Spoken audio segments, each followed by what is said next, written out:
We were listening to Andy Stanley, and we're not experts on this, but there was just like too much stuff that we disagreed with. And we were like, we gotta get it all out in like a podcast. So that's what we're gonna do.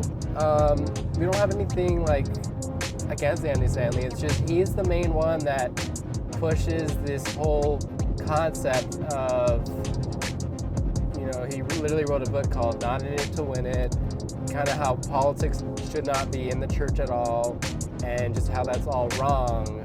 And he's where a lot of churches get that ideology from. They listen to it.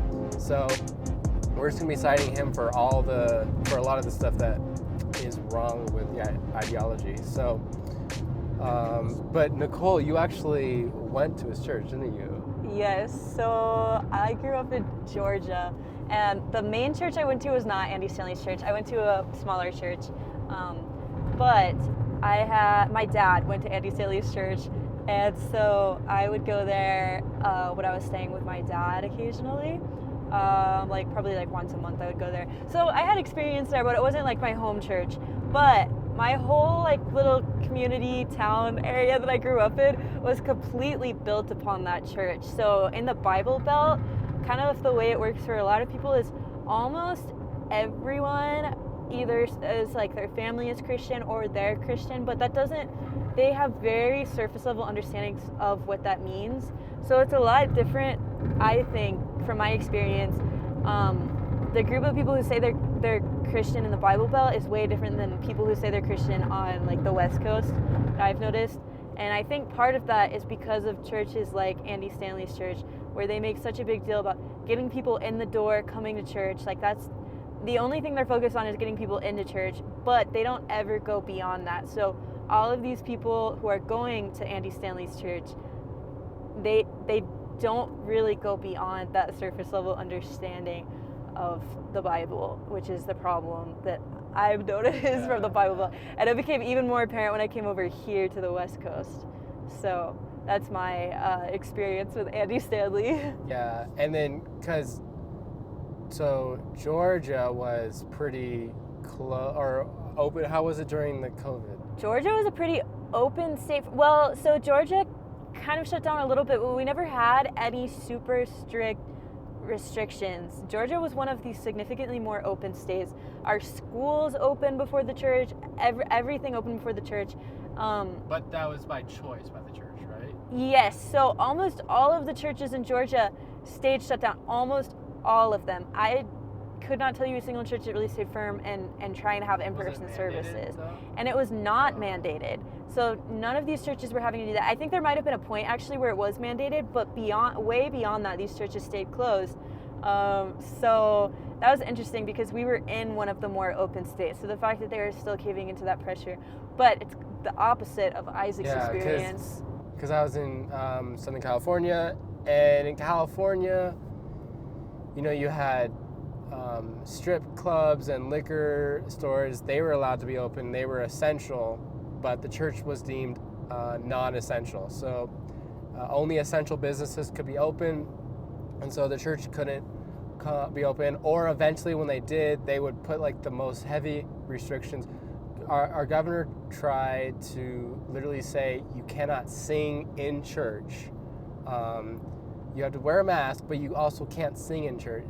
The most ridiculous things. Anyway, but my church, Godspeed Calvary Chapel, we opened. Proud of it. We opened up, and the impact we saw from that was huge, because so many people would come to our church and say, no one else was open. They would even say, I'm an atheist, right? But I just believe in liberty, and I want to come, and I just wanted to come because you were one of the only places open. And what Pastor Rob always says, he says, it's they're going down the stream of liberty, and what will happen is they'll find out that at the source of that well, of that stream, it's Jesus. Jesus is the source of liberty. So human liberty, natural, the rights we have in this land, right? All that is good because it flows from the ultimate source of liberty, which is Christ.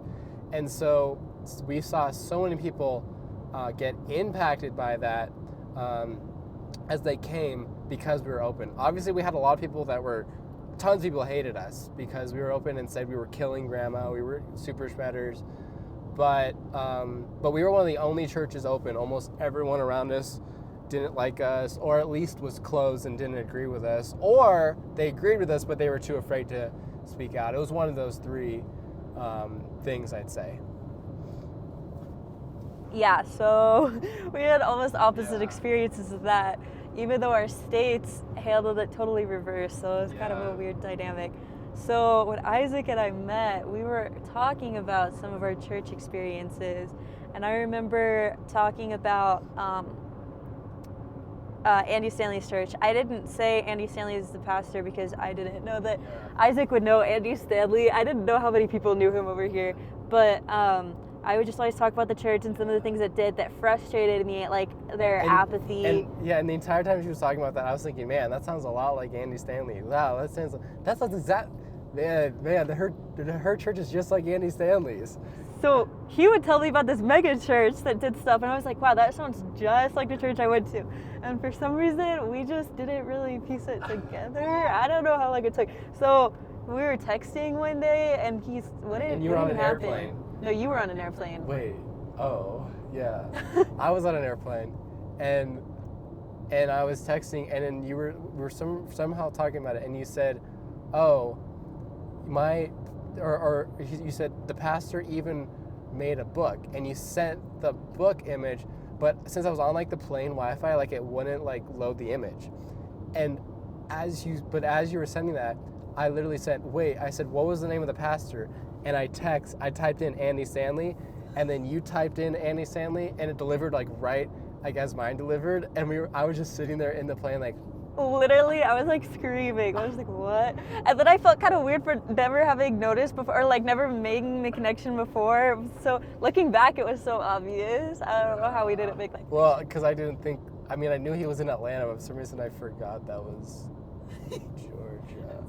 Anyway, Okay, so the point is, Andy Stanley is a very winsome pastor who just wants to bring people into the church and do what's best. So he shut down his church for like over a year, something crazy like that, and would not open it because that was his way of loving the community. So yeah, and let's first hold on. Sorry to cut you. I'm gonna cut her off a lot because I do that a lot accidentally. But let's first say what's good is that you don't want to go too far to the other side where a lot of churches aren't winsome at all, and they just speak truth. Well, we're just going to speak the truth, and if you can't handle it, sorry. The Bible does command us to be winsome. So I appreciate his devotion to being winsome, but he goes too far, and that's what we're just talking about. But it's not to say that it's all bad. A lot of churches go the opposite end of the spectrum where they need to, like if they could take some of his winsomeness with some of the other churches' rigidness, like that'd be the perfect balance. But wouldn't we say influence is kind of his top priority? Yes. And like he's great at influencing and bringing people into the church. He's brought so many people into the church, which is great. The problem is that they never go beyond that first step. So that's the problem with it. Yeah, and well, how much influence is that really too? Because at the end of the day, we aren't worshiping influence. You know, we're worshiping God, and we're obedient to God and what He tells us to do. And sometimes, like I just feel like sometimes the things He's influential on aren't the things that the Bible tells us to be influential on, or they're not the most important thing. Because it's easier to be influential on smaller or on issues that kind of everyone would agree with you on. They're like, hey, let's just like not get super politically charged, and like that's kind of easy to be winsome. I feel like when the Bible tells us to stand on truth often, and often when you stand on truth, there's a polarization that happens where people either reject it or they accept it. That's what happens. So I just don't see influence as the like the main, like, obedience should be the number one priority, not influence. Now, influence comes as a result of obedience, but we are in very dangerous territory when we start making obedience the goal, influence the goal at the expense of obedience. And he wouldn't think he's doing that, but that's what, we think he is, inadvertently. Right. So yeah, and then like one story that he talked about in one of his interviews was how this person sent him an email about his experience with Andy Stanley's church. So this man was an atheist, still is an atheist, and found Andy Stanley's church. A friend or co-worker convinced him to start going to it, and he ended up loving the church, having an emotional experience there, and being excited to come back. So he's now a proud member of Andy Stanley's church and a proclaiming atheist. And Andy Stanley seemed to be proud of that fact. So it's like he has the influence to get people in the door, but is there really any influence in that? Because beyond that, like he's not using truth to influence people at all. It's like that quote that you always say from Micah about like if you're gonna do something. If we're gonna stop speaking truth, the minute someone is gonna actually be affected, then what we're doing is essentially pointless. Because it's all fun and games to talk about stuff that everyone agrees with, right? But when we say something that's controversial and that's when we have the opportunity to change them, But that's when people are like, oh wait, I don't want to talk about it. I'd rather just speak to the echo chamber. But then what you're doing is essentially pointless. And like that story of the atheist coming, it's great that he got him to come, but the fact that he's excited to come back next week, I'm just not sure. Yes, we should, I think we had this written down, right? How that shouldn't be the goal of a church. It's not like, oh, I'm so excited to go back next week. The Bible, right? And in turn, speakers, pastors, whatever, the goal is to comfort the afflicted and afflict the comfortable, right? And if you are, regardless of if you're, unsaved or saved, there has to be conviction, right? Now, as a saved person, I am excited to go back to church. I am excited to grow. I am excited to worship with my fellow brethren, my fellow community. If I was unsaved, why would I be excited to go be a part of something where I'm told that what I'm doing is wrong, unless I'm never told that? Why would I be excited to worship with a bunch of people that I don't actually agree with? There's not that unity. So I just feel like when the seeker-sensitive movement, when we go too far where it's like, I'm excited to go back, that's not necessarily a bad thing, but the fact that he hasn't changed at all is very concerning, and that's what makes me think it could be a bad thing, because there has to be some level of conviction and change, right? If that was paired with excitement, that'd be awesome. But the fact that he doesn't sound like he wants to change at all, right, then it's like, well, it's just a social club, right? Right. So how would you describe what the point of church is? What's the point in going to church? What should it be? It's commanded scripturally. In Hebrews it says, let us not forsake the gathering of the assembly of believers, as some are in the habit of doing. So it's commanded to us in Scripture, and the goal is the edifying of the saints, right? For us to grow, to learn through the Holy Spirit what God has to say through His Word, through that speaker that God has appointed there to be the head of that church, and then to grow in community and fellowship through worship, through serving, right? So it's not just a one-time thing on Sunday. We're serving throughout the week with our church, right? This is all what makes up the local church. It's not just to have fun. It's not just to, it was a cool experience. it's not about me, and it's not about how much I enjoyed it. It's about how did I serve my fellow believers? How did we grow together? And how did we have community and forge that community together? And in doing so, glorify God. So it's just a very me-centered experience if it's all about, which is the problem with seeker sensitive, because we go to a church and we're like, well, I don't, and I'm very guilty of this, right? Well, I like the teaching there. I don't like the worship there, but I like the size of the, and we idolize that too much. It's okay to have preferences, but when we make those preferences our idol, then all of a sudden, wait a minute, we've made it like, we've gone too far with it. And so the goal of the church is, I don't have like a distinct one-liner on me. I don't know, maybe you can think of something, but I would say it's more others and community focused than whether or not I enjoyed it. Right. So Andy Stanley always talks about how he thinks that shutting down the church was loving your neighbor and serving your community. So, and he thinks you can continue to have worship from home, and you can continue to have the church experience from home. So, what would you say to that? And the irreparable harm thing, right? Yes. Yeah. So, oh wow. Wait, say the first part again. Let's just unpack this one at a time. When we were watching Andy Stanley's sermon about this, he said shutting down the church was his way of loving your neighbors. So there's this story of, or not the story. So someone commented that people commented this on our church's Instagram page all the time.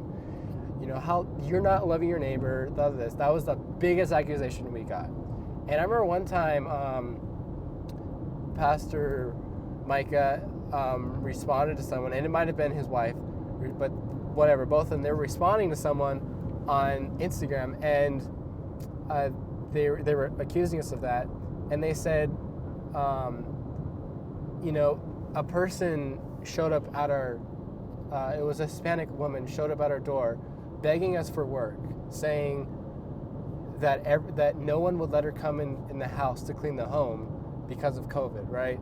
Everyone was too afraid. No one, right? She couldn't make money. She had no money. Her entire job was, she was in tears, right? That's the neighbor we're loving. So the harm caused by the overstep and the overreach of the government, it affected far more people than the virus itself. And so all these people that the media didn't talk about, that, oh yeah, you can't support your family anymore because everything is shut down, that's who we were loving, one. Because if no one pushes back, then it's just never gonna change, right? If no one pushed back, the churches wouldn't have been able, like, we got this great victory where the Supreme Court said, like, they can't impose these restrictions on us. If the church hadn't pushed back, if our church hadn't pushed back, I'm not sure that would have happened, right? Because you have to stand up to the bully, or else he'll never stop bullying you. And so that's the neighbor we're loving. And secondly, all the people that came to our services that said either, hey, I'm an atheist, but I came because of this, or they said, hey, I was going to commit suicide. I was this close. I had no community, but I heard about God speak somehow. I came, and you guys gave me the will to live. I found a community. I got better. You guys literally saved my life by being open. We heard countless stories of that. We had more baptisms in like the year we opened than we had in like probably the past 10 years, right? So, and we tripled in size. All of that was how we loved our neighbor, because everyone else was closed and they were looking for hope, right? And when the world shuts down and says there's no hope, the church has to stand up and say, we're open, there's hope, you can come. You don't have to come, right? It's a choice. We didn't force anyone to go there, but we're open, and the church doesn't shut down just because there's a pandemic. We shut down for eight weeks until the BLM riots happened, and then we're like, okay, so they're not going to condemn that, then we're opening up. But and there's a fine line between being fearful and being wise. But I love what Bill Johnson said in the Super Spreader film by Sean Foyt. Really good film, check it out. He says, oftentimes, fear masquerades as wisdom. And I think that's so profound. So profound. And so it's easy to be like, well, we're being wise by keeping our church shut down. It's like, no, you're being fearful. You don't want to take out, it's the easy thing to do. What we did, I believe, is the hard thing to do, but it was the loving thing to do. And oftentimes, the loving thing to do is the hard thing to do. So that's my super long-winded answer to that. But yeah. What did you see? Did you see any contrast to that? To like the church not being open over there at all, or I don't know. Or did you hear? Have you heard stuff? Well, so Atlanta is the city. Like, we had so many during the Black Lives Matter movement. There were so many riots, people burning down Black-owned businesses. Like, Atlanta was just absolutely destroyed. Like, it was totally crazy. I just remember how insane Atlanta went during that as a result of being shut down. And I remember Andy Stanley in one of those videos was saying that we can use this time being shut down to grow in fellowship and to strengthen, like, people will come to God because the church is shut down somehow. Clearly that didn't happen.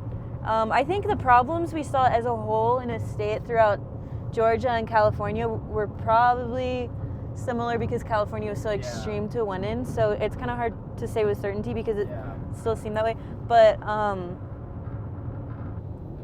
yeah, that was just what I noticed. Yeah, and just the community thing too. It's like there's only so much you're watching a screen. It's like watching Pat, he always says, it's like watching, those YouTube videos of the fireplace, right? It's like you watch it, but there's no warmth, right? It's the same. It's like it's not the same experience as being around the body of believers, right? You can still get edified. Don't get me wrong. You can still grow. If that's the only thing you do, right? But the other thing is that they said we couldn't meet in churches, and they would censor us on YouTube, right? We literally got kicked off of YouTube. The last video that got us kicked off was because our super chill missions pastors made a joke about he made a joke about MAGA Republicans or something like that. He made a joke about it, but because he said that word, they kicked us off YouTube. So they say you can't go to church, but then we're also going to censor what you can live stream people's stuff. So it's you have to see through what they're doing. Right. And it really is just worshiping fear. I remember my youth group. My youth group that I went to, which was not a part of Andy Stanley's church, they used to do this thing. So at the beginning of so we meet on Wednesdays. Before every youth group meeting, they would read some story of this, like a testimony of a small church that would be meeting in a country where it was illegal to be Christian, where they were being persecuted for being Christian. So they would read us off a story, we would pray for them, and we would talk about how they were being so brave and bold and not succumbing to fear, not worshiping fear, and they were still continuing to go and worship God in real life, meeting, knowing that they could be killed, they could go to prison. Some of them were killed, some of them did go to prison. We'd read those stories. As soon as COVID happened, no more of those stories, none of those. We can't be brave anymore, we can't do that. And so it was just the irony, the fact it was like, open your eyes. They didn't even see that those people that they had said, wow, that is so cool, like how can we be doing that in our everyday lives? That was their goal, and then it didn't happen. As soon as it came to it, as soon as there was actual fear that people had instilled in their minds, that was the new idol. And so that was one thing I noticed with my youth group, which was really irritating. They would look, so to determine whether or not my youth group would meet in person, this is about 9 months after the lockdowns had started,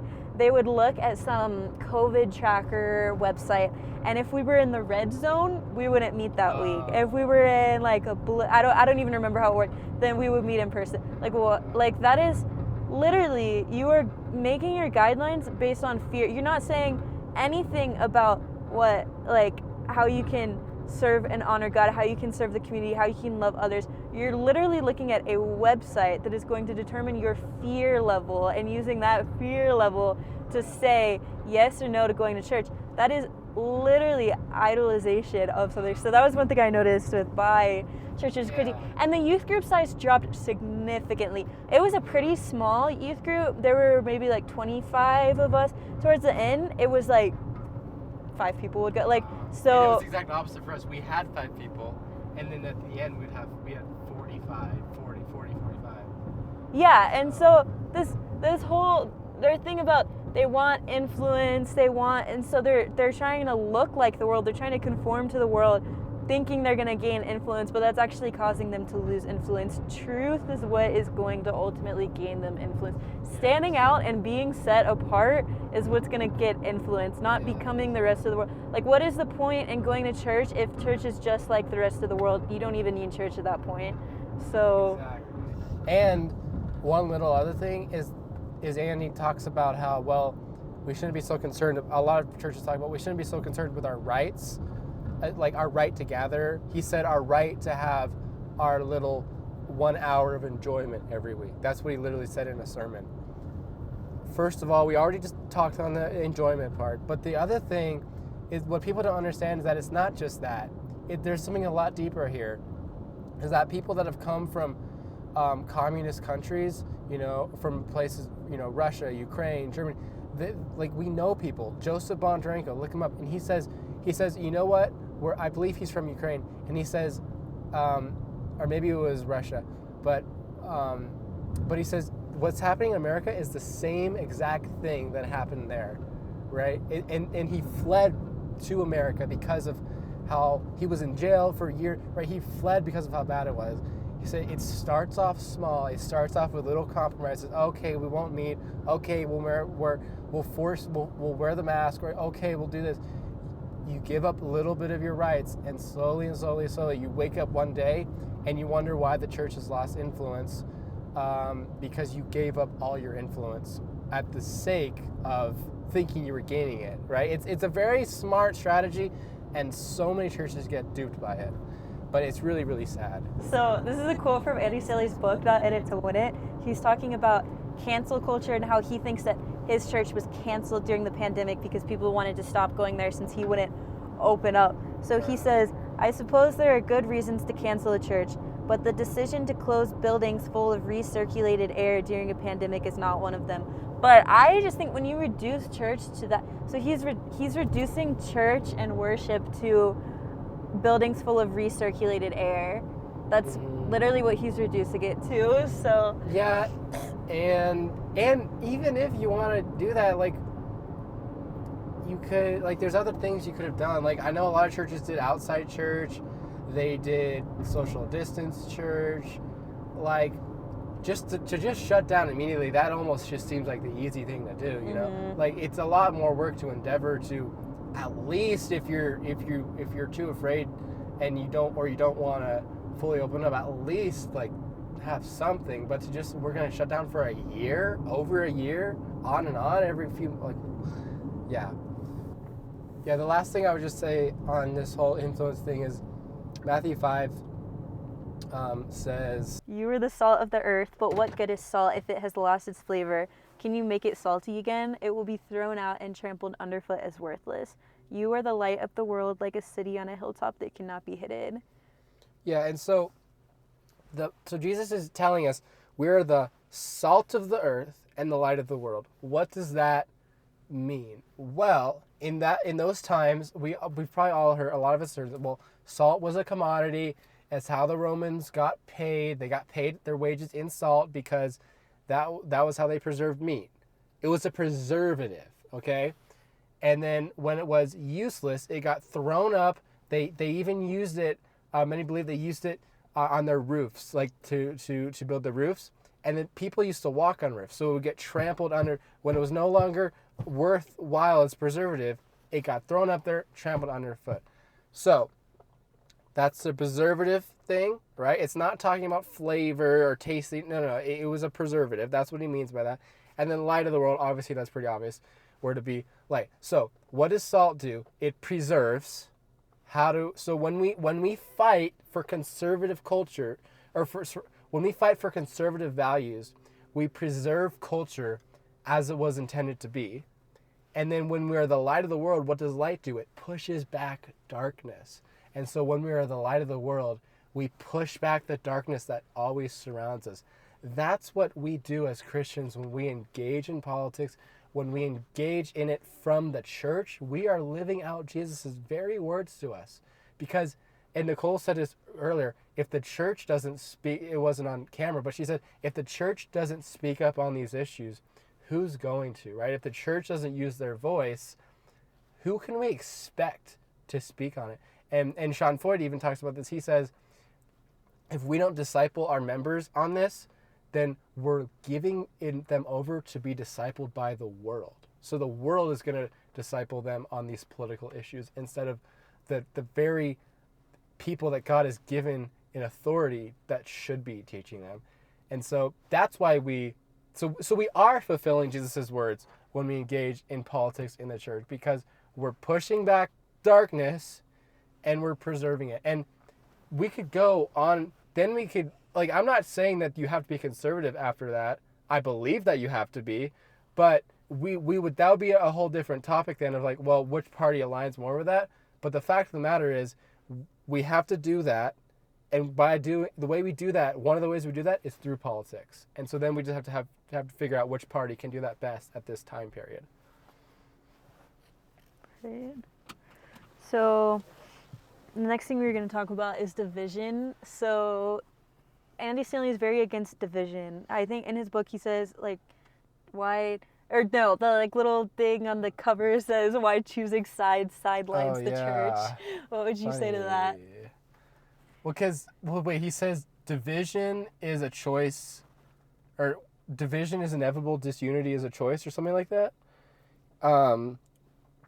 And wait, let's pull up that quote. It's like the second chapter, his line.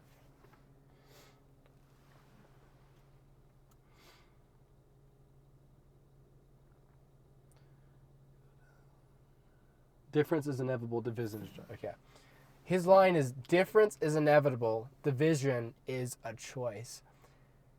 And here's what I'd say to that, is there's two facets to that. The first thing is that amongst the body of believers, okay, this is true. So disunity is often a sign of immaturity. Like if we can't agree on things, like as Christians, we need to be unified, right, under the main things, and then we can disagree, right? We can disagree on the secondary, non-salvific issues. That's within the body of Christ, all right? And that's within the fact that you believe Jesus rose from the dead, you believe that he's God, you believe that he's the Savior and why you're going to heaven. Okay, you believe that, we can now talk about the other things we disagree, but still be united. Outside of that, we can't be united. Outside of that, we are divided, okay? This whole notion that, well, we can't be... Jesus himself says, I have not come to bring peace but a sword. I have come to bring division. I've come to set father against son, mother against daughter, brother against... Like, he goes through all the line, he says, I've come to bring division. Why is that? Because truth, right, doesn't matter what it is, truth is a razor's edge. If I say that whether or not gravity exists, when I drop this, it's going to cause division. So it fell, right? It's kind of a dumb example. But you get what I'm trying to say, is that as soon as I drop this, we are immediately going to know who was on the right side of this division, who was on the wrong side, right? If I believe in gravity, all right, I just got proven to be right. If I don't, I just got proven to be wrong. There's a truth divides. That's just the very nature of it. And so to say that, well, we got to be so afraid of division, that's not what Jesus preached. And additionally, he talks a lot about holiness, right? Which is being set apart, divided from the rest of the world. And that doesn't mean that we, try to make extra divisions where there shouldn't be. But it also doesn't mean we compromise stuff so there isn't division where there should be division. We've talked about this a bit more, but But yeah, that whole notion is dangerous. Right. So Andy Stanley talks a lot about how Paul says he's become, so Paul said, I have become all things to all men so that I might win some.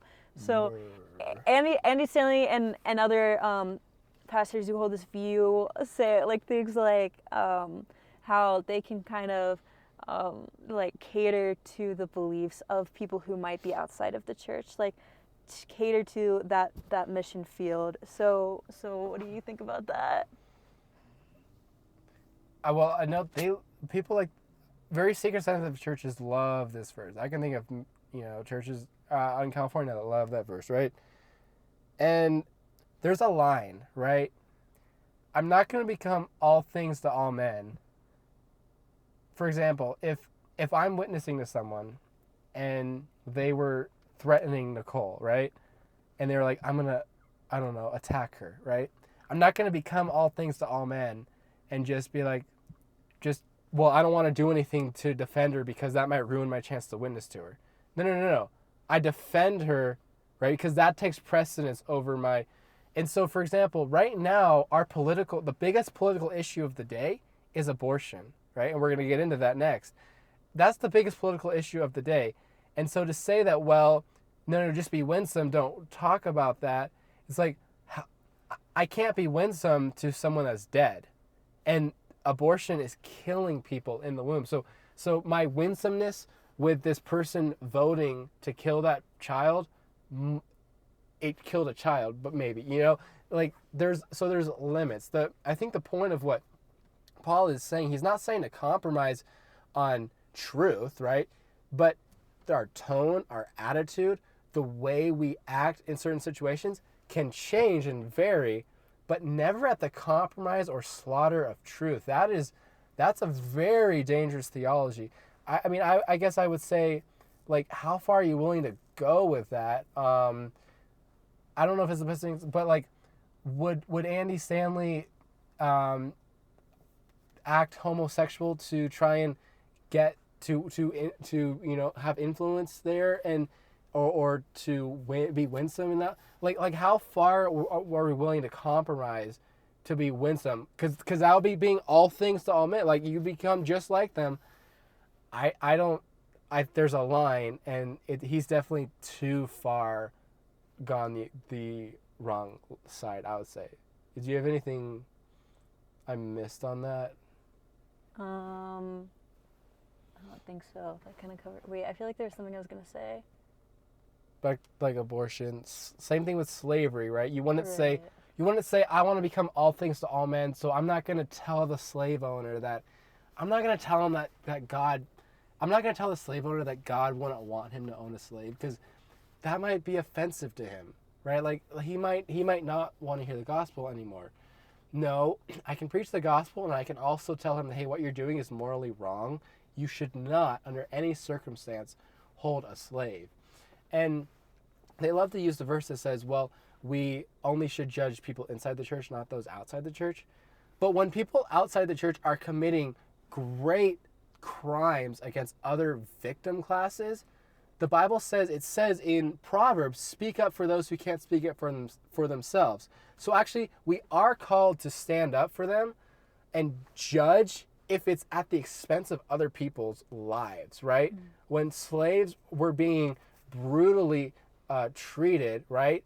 It's our role and duty to speak up for them. When babies are being killed in the womb, it's our role and duty to speak up for them. And if that causes people to be like, well, you're judging me, that takes precedence over their feelings of, well, you're being judged, because that's the hierarchy of how it works. There's a hierarchy for these things, and to just throw out Bible verses and say, well, don't judge, obviously God doesn't mean that, right? Obviously God's not just like, well, it's okay, just don't say anything about those evils, right? Unless there's a Christian, you can't say that slavery is wrong. You can't say that they're wrong for...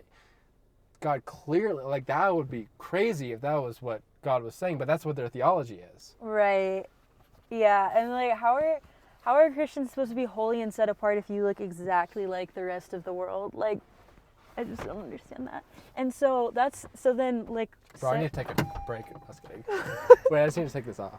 Okay, so segueing into like the next topic we're going to talk about is abortion. So Andy Stanley did an interview with Russell Moore, so Russell Moore is a very outspoken pro-life pastor.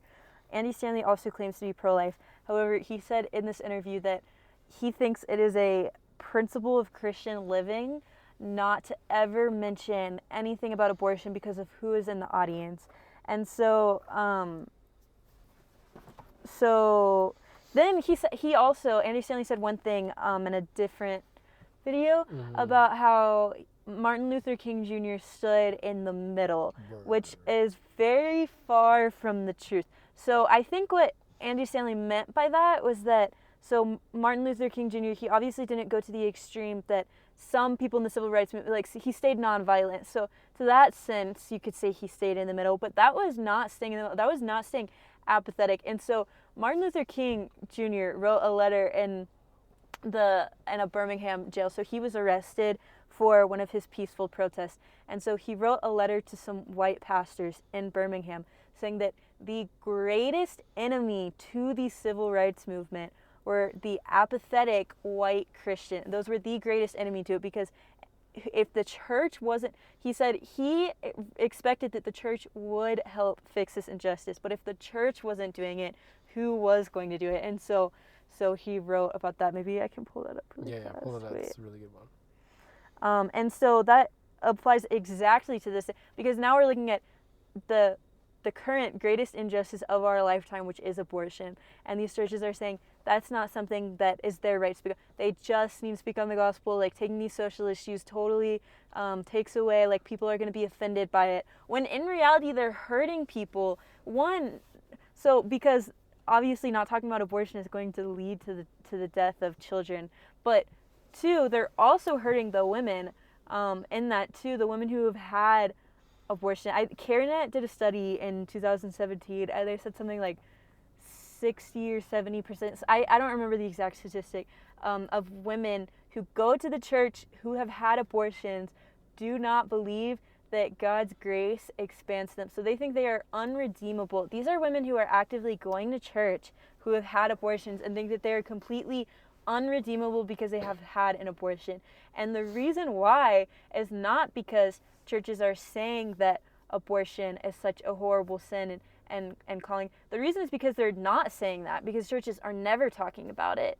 And so that's the reason why. But then the church... and while you're looking at that, quote, we're looking at that. I love Seth Gerber. He says pastors that don't talk on the subject of abortion think that they're sparing their members hurt, but what they're really sparing is healing. And that sums up everything Nicole is saying, because they're not going to hear about the healing and redemption Christ has for them in their circumstance, because we all believe the lie, well, I'm too far gone, or the pastor never said that God's grace extends to me if I had an abortion, because he never talks about it. So that must mean that I'm too far gone. So he's literally sparing them healing that could take place just by talking about it. Right. Okay, so there are a couple parts of this I want to read. So the letter is like completely, if you read it and just imagine it's talking about abortion, 100% of it still applies today. Everything that it says completely applies today. So here's one quote from it. He says, "But despite these notable exceptions, I must honestly reiterate that I have been disappointed with the church. I do not say this as one of those negative critics who can always find something wrong with the church. I say this as a minister of the gospel who loves the church, who has been nurtured in its blossom, who has been sustained by its spiritual blessings, and who will remain true to it as long as the cord of life shall lengthen." And then it cuts forward a little bit. So he says, "In spite of my shattered dreams, I came to Birmingham with the hope that the white religious leaders of the community would see the justice of our cause and with deep moral concern would serve as the channel through which our grievances could reach the power structure. I had hoped that each of you would understand, but again I've been disappointed. I've heard numerous Southern religious leaders admonish their worshipers to comply with the desegregation decision because it is the law, but I have longed to hear white ministers declare, follow this decree because integration is morally right and because the Negro is your brother. In the midst of blatant injustices afflicted upon the Negro, I have watched white churchmen stand on the sideline and mouth irrelevancies and sanctimonious trivialities. In the midst of a mighty struggle to rid our nation of racial and economic injustice, I have heard many ministers say these are social issues with which the gospel has no real concern. And I have watched many churches commit themselves to a completely otherworldly religion, which makes a strange, unbiblical distinction between body and soul, between the sacred and the secular. So this is all of 100% of that applies today. And so he also says there was a time when the church was very powerful, and time when the early Christians rejoiced at being deemed worthy to suffer for what they believed. In those days, the church was not merely a thermometer that recorded the ideas and principles of popular opinion. It was a thermostat that transformed the mores of society. Mores of society. Yeah. That's crazy. Like, and that's what I always try to bring back to. Take everything that's happening right now and bring it with abortion, bring it back to slavery. And I always ask people, I say, well, they'd say we shouldn't talk about politics. Or he talked about liberty of conscience. Christians should have liberty of conscience with who to vote for. Did Christians have liberty of conscience in 1850 to vote for, and let me, in case you didn't know, back then it was the Democrats that were also pushing for slavery. So did you have liberty of conscience to vote for the Democrats back in 1850? And what are the implications of that? The implications that God either A, just doesn't care about your vote, or B, his spirit convicts one person to vote one way and another to vote. What? Like, that, one, God is not a God of confusion. Two, that makes no sense. Like, how, what, why, you know? So, it would clearly be morally wrong to vote to continue to uphold slavery. But back then, it wasn't really popular to say that, right? We just have hindsight where now we can look back. Well, we're living in that now with abortion, where it's not cool to say that it's morally wrong to do that, right? I think it might be worse in 200 years, but say we've progressed in a good way in 200 years, and we look back, we'd look back and say, we'd say the same things. Oh, I would have stood up then, right? I would have stood up for slavery then, but how come you're not standing up for this victim class? I would have stood against the Nazi. Oh, well, how come you're not standing up for this victim class? Everyone is great at talking about how they would have stood up, woulda, coulda, shoulda in this time. But the only thing that matters is the present one.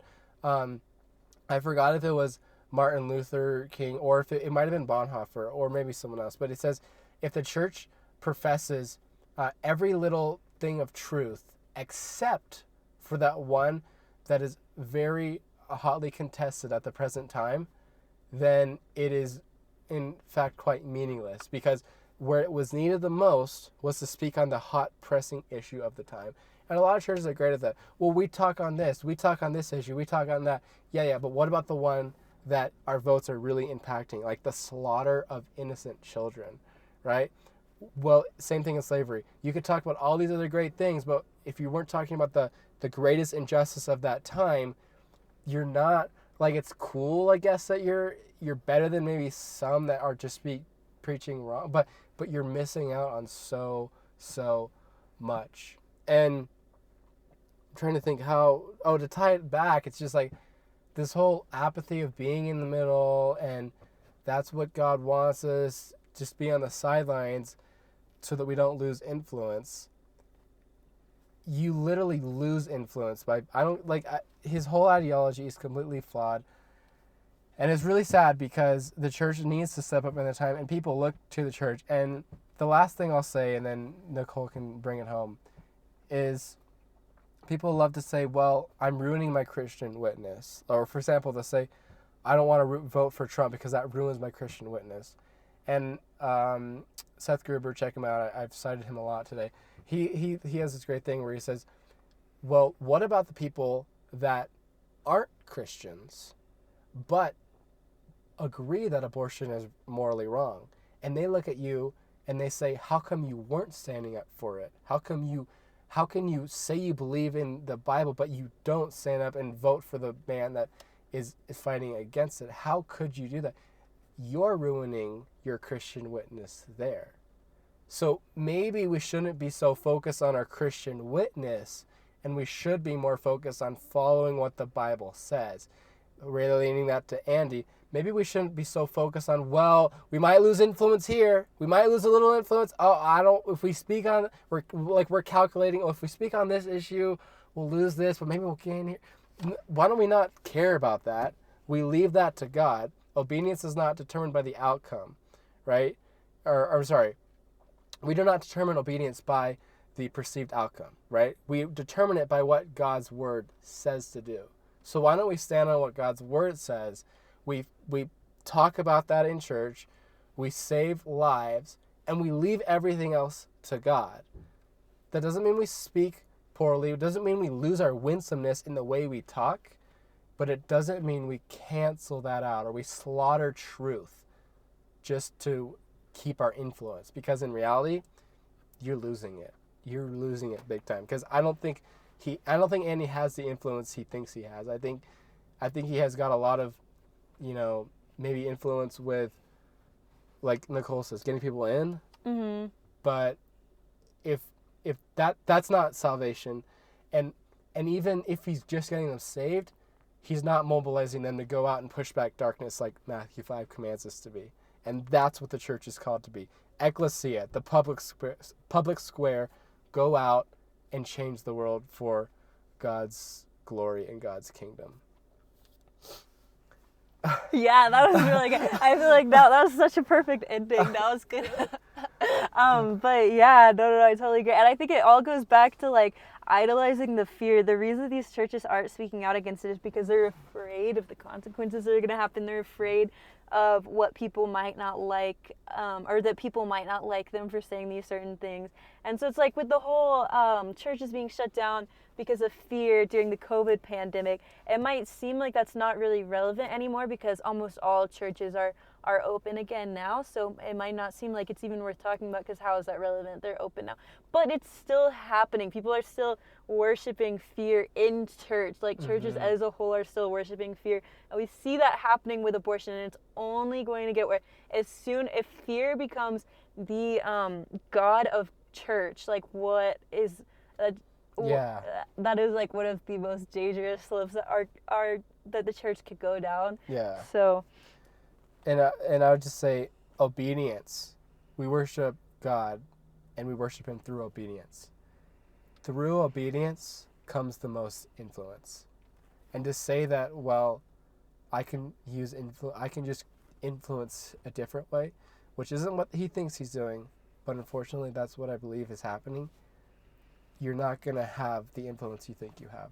I think that's the overarching takeaway from all this. Stand up, fight for what you believe in, and don't be ashamed of it, because as Christians, that's what we're called to do. We're called to stand up for the things that God wants us to stand up for, because all truth is God's truth. So that's all from us. We just had to let it all out, but it was pretty good. We've been talking about it for like the past month. but we could talk about this for like 5 hours, but we'll stop at an hour. So anyway, guys, that's the video. There are certain topics that when you talk to them with one of these on, in rows with people you don't know in the audience, you are probably going to make the people who already agree with you happy, but you may have put another brick in the wall between the people that you're trying to reach. An example is abortion.